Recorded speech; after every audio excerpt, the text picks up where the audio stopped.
ফের আরজি করে নির্যাতিতার বিচারের দাবিতে মিছিল। ফের আরজি করে নির্যাতিতার বিচারের দাবিতে মিছিল। আরজিকর থেকে শ্যামবাজার পর্যন্ত এই মিছিল অভয়া মঞ্চের তরফ থেকে আয়োজন করা হয়। এই মিছিল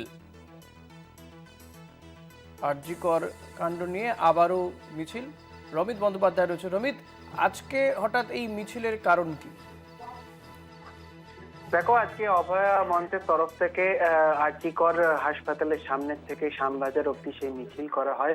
অর্থাৎ আরজিকর সেই কাণ্ডে নির্যাতিতার যে সুবিচারের দাবিতে সেই মিছিল করে তারা দাবি করেন। তার সাথে সাথে ঠিক আমরা যেরকম ভাবে আজকে হাইকোর্টের এক বিচার দেখতে পাচ্ছি।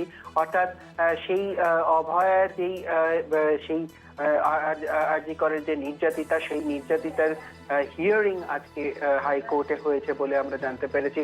এবং প্রয়োজনে যারা যারা আরো যুক্ত আছেন তাদেরকেও জিজ্ঞাসাবাদ করা হবে।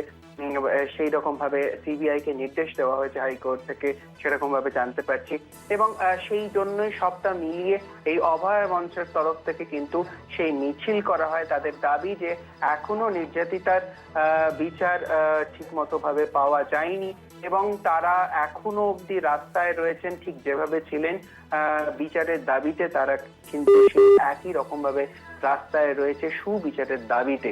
এবং ঠিক তার পাশাপাশি আমরা দেখলাম শ্যামবাজার মোড়ে বেশ কিছু মানুষজন পরবর্তীকালে তারা মুখে প্রতীকী 500 টাকার নোট সেইটা বেঁধে কিন্তু রাস্তায় নামে। তারাও বলে তারা আরজিকরের যে নির্যাতিতার বিচারের দাবি করতে চাইছেন। অথচ তাদেরকে যখন জিজ্ঞেস করা হয় তারা কোনো রাজনৈতিক দলের সাথে যুক্ত কিনা, তারা কিন্তু বলেন তারা কোনো রাজনৈতিক দলের সাথে যুক্ত নন। তারা নাগরিক তরফ থেকে তারা এরকম রাস্তায় নামছেন। অর্থাৎ আরজিকরের যে নির্যাতিতার ঘটনা, সেই নির্যাতিতার ঘটনার সুবিচার পায়নি বলে এই সকল মানুষের দাবি। ধন্যবাদ রমিত। কথা বলছিলাম প্রতিনিধি রমিত ব্যানার্জির সঙ্গে।